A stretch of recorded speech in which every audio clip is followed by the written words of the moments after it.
Hola, muy buenas a todos. Pues os traigo otro vídeo, en este caso, la fuerza de Lorentz. Como veis, aquí tenemos el señor al cual le corresponde el nombre de esta fuerza, que es el señor Hendrik Lorentz, y lo definió de esta forma, la fuerza de Lorentz. Es decir, tenemos una partícula cargada y la fuerza de Lorentz es aquella fuerza que se produce al interaccionar esta partícula cargada con un campo electromagnético. Y justamente viene dada por esta fórmula. Es decir, esta fuerza de Lorentz es igual a esa carga que tiene esa partícula, en la que interviene el campo eléctrico. Es decir, que si solo cogemos este término sería la ley de Coulomb, y luego tenemos esta carga multiplicada pues, por un término en el que interviene el campo magnético con un producto vectorial de la velocidad de esta partícula con el producto vectorial del campo magnético. Así que justamente esto de aquí es la fuerza de Lorentz. Y bueno, como estábamos dando pues los últimos coletazos a la relatividad especial, es decir, cómo se mostraría en notación tensorial, que hemos hecho en otros vídeos, esta fuerza de Lorentz. Pues en notación tensorial, denotada por esta F sub nu, pues está denotada por esa carga de esa partícula eléctrica con el tensor electromagnético F sub mu nu y multiplicado por la cuadrivelocidad, la U super nu.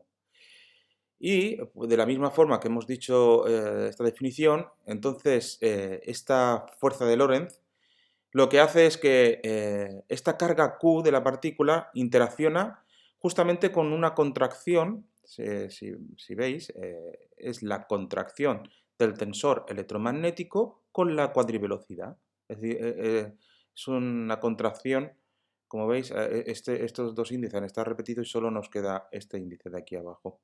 Entonces sería una contracción de este tensor electromagnético con la cuadrivelocidad. Y bueno, hay una cosa muy interesante que se ve si hacemos el producto escalar de esta velocidad de la partícula con el producto escalar con esta fuerza de Lorentz. ¿Y por qué es interesante? Aquí he puesto, ahora lo explicaré este gráfico, porque justamente se nos va el término este de aquí, es cero. Es decir, si hacemos el producto escalar de v por este término, nos es nulo. ¿Por qué? Pues a ver, en tres dimensiones esto es un vector perpendicular tanto a v como tanto a la velocidad como al campo magnético. Es decir, todo este resultado es un vector perpendicular a cada uno de estos dos. Y claro, si hacemos el producto escalar, que recordaros que de la definición sería el coseno del ángulo que forman, a ver si estos dos, si estoy diciendo que estos dos, si el resultado de este producto vectorial es un vector perpendicular a cualquiera de estos dos, pues claro, hace un ángulo de 90 grados con este mismo, que es el mismo. Por lo tanto, daría 0. Lo que estamos viendo entonces es que solo nos queda esta expresión del producto escalar. Bueno, aquí he hecho este gráfico es lo que estaba diciendo. Si aquí tenemos el vector v de la velocidad y aquí el vector del campo magnético, resulta que el producto vectorial de estos dos vectores pues es un vector perpendicular, decía, tiene un ángulo de pi medios.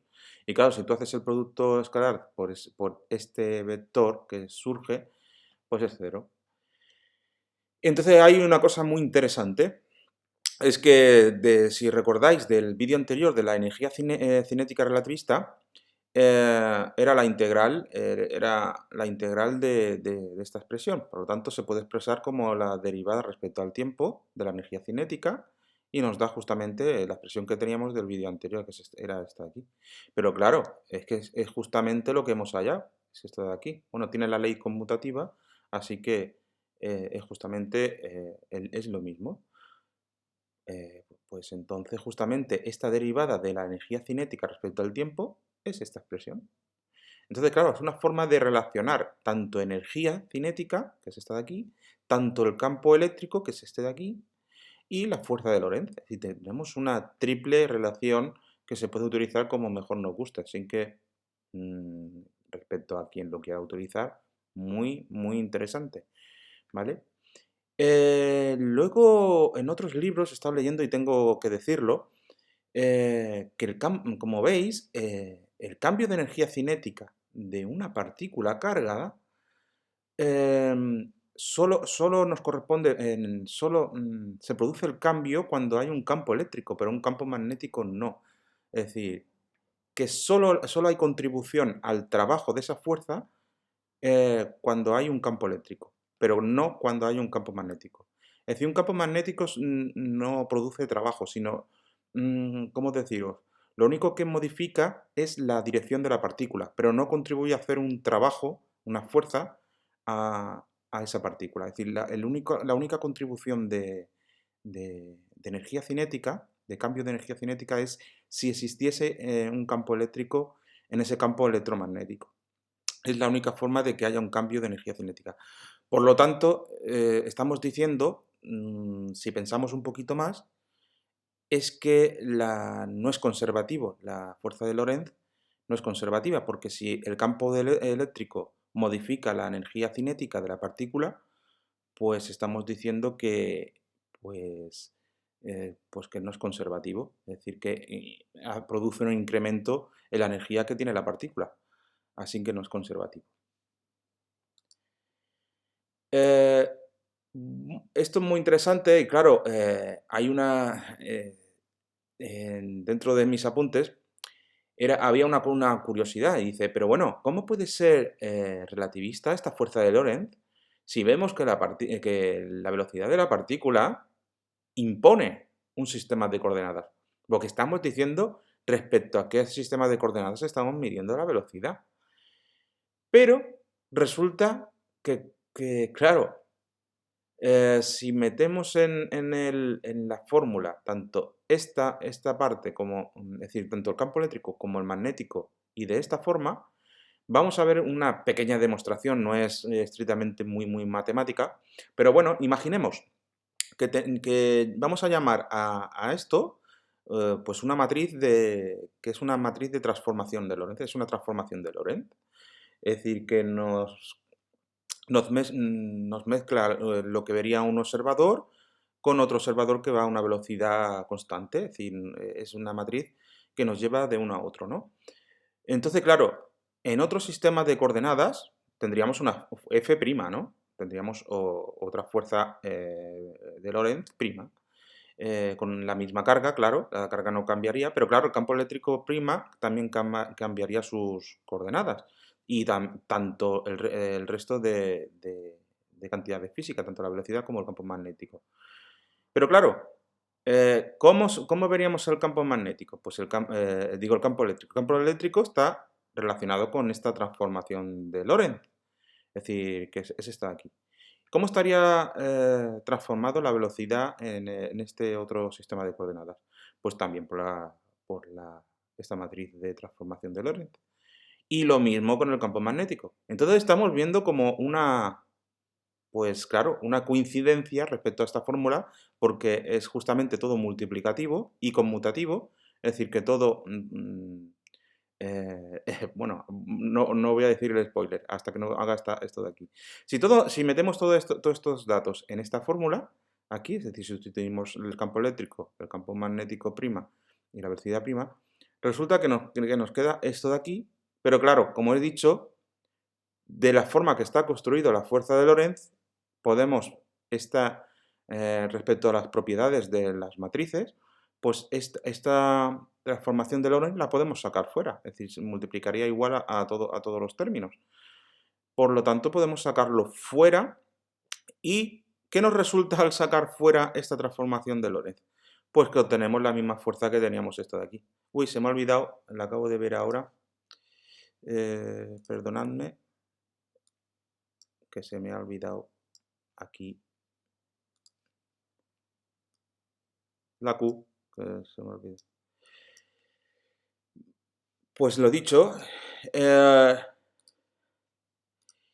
nos quedaría? Pues justamente la fuerza, es la misma expresión. Por lo tanto, tenemos que tanto una fuerza en otro sistema de coordenadas está igualmente relacionado con la transformación de Lorentz.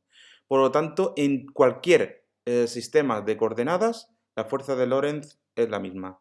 Es por las propiedades de las matrices y de la forma que está construida esta fuerza de Lorentz, se puede expresar de esta forma.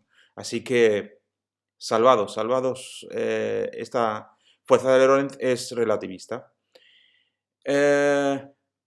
Y aquí ya un ejemplo un poquito curioso que nos dice cómo actúa una partícula cargada en un campo magnético constante. Es decir, si tenemos un campo magnético constante y también tenemos que la velocidad de esa partícula es perpendicular a este campo magnético.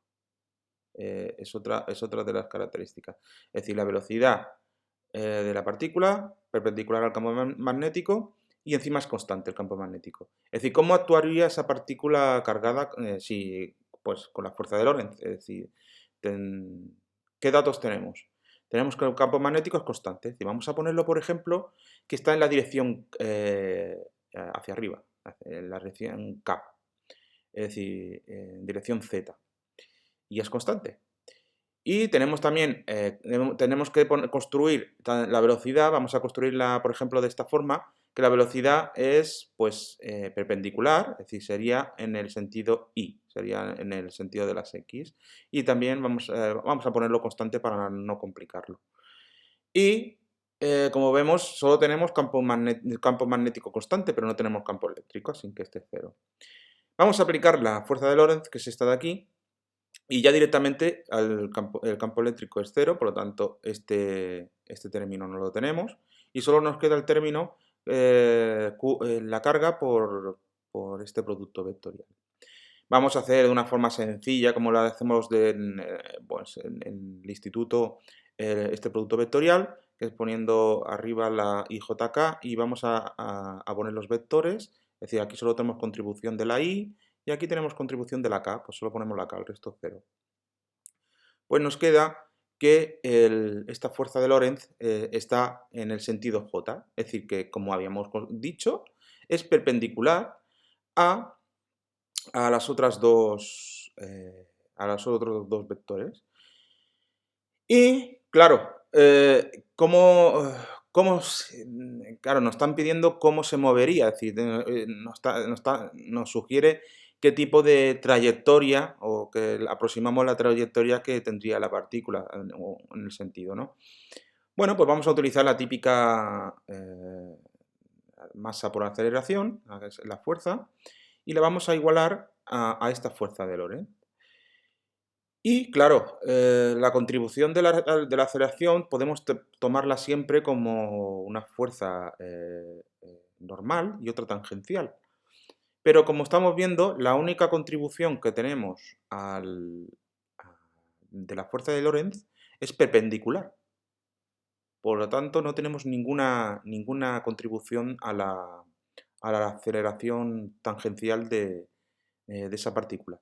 Toda la contribución de la partícula, como estamos viendo, como es perpendicular, toda es normal a la trayectoria. Entonces, directamente podemos decir que, esta contribución normal, la podemos expresar de esta forma, velocidad al cuadrado, partido de r. Y esto tenemos que igualarlo justamente a la expresión de la fuerza de Lorentz. Bueno, estaba mirando que esta masa la he pasado ya al otro lado. Aquí ya tenemos otra igualdad, que es esta de aquí, y claro, podemos decir, vamos a intuir cómo se movería la partícula. Pues vamos a despejar R y vamos a decir también, que es lo que estoy poniendo aquí, que vamos a poner un electrón. Un electrón tiene carga negativa, es decir, la Q sería más pequeña que 0, y se nos iría este signo, es decir, vamos a poner directamente para que se nos vaya este signo, vamos a ponerlo pues que es menos e directamente. Es decir, que cogemos que q siempre es positivo, es como un valor absoluto. Y este signo se nos iría. Eh, y claro, si despejamos la R, estamos viendo que esta partícula se nos movería, este electrón se nos movería en círculos de radio R con esta cantidad, con este módulo, que es este de aquí. Y ya como finalizar, porque claro, esto no se ve así de una forma muy intuitiva, he puesto un pequeño gráfico, que es este de aquí. Bueno, aquí he puesto los datos y aquí el radio que sería este radio de aquí, ¿no? Y tenemos aquí nuestro electrón E, nuestra velocidad que sería en la dirección I, y nuestro campo magnético que estaría en la dirección Z. Y claro, ¿cómo se movería el electrón? Pues se movería dando círculos constantemente de radio R, es decir, que con este radio. Este sería el movimiento continuo de este electrón. Así que muy interesante la fuerza de Lorentz. Bueno, no he puesto ningún ejemplo relativista. Quizá haga bueno, un par de ejemplos. Bueno, creo que haré uno de cómo se aplican pues el sentido relativista a un ejemplo práctico. Y encima es uno que leí muy interesante, que es real, es un ejemplo real. Creo que haré un vídeo sobre ese ejemplo porque la verdad es que pensar la relatividad, pensar desde el punto de vista de un electrón y pensar desde el punto de vista externo, es decir, experimental, a veces se llama desde el punto de vista laboratorio o sistema de referencia laboratorio, pues verlo desde el punto de vista de uno u otro, que es relativo, por eso es la relatividad, y que dé el mismo resultado, es muy interesante. Creo que pondré un ejemplo en el siguiente vídeo. Así que espero que os haya gustado este vídeo. Un saludo a todos, como siempre. Suscribiros los que no estéis y hasta el siguiente vídeo. Hasta luego.